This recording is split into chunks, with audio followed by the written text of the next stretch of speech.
佢哋話我個女有自閉症，我都唔知係咩嚟嘅。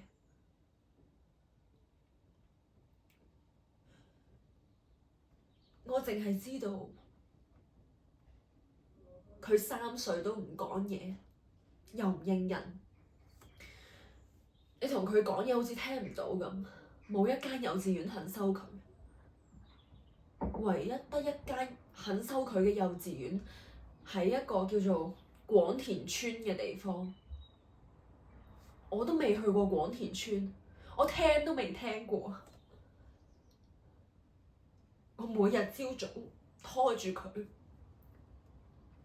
搭地鐵，再轉巴士，再轉1程小巴，先至到佢學校。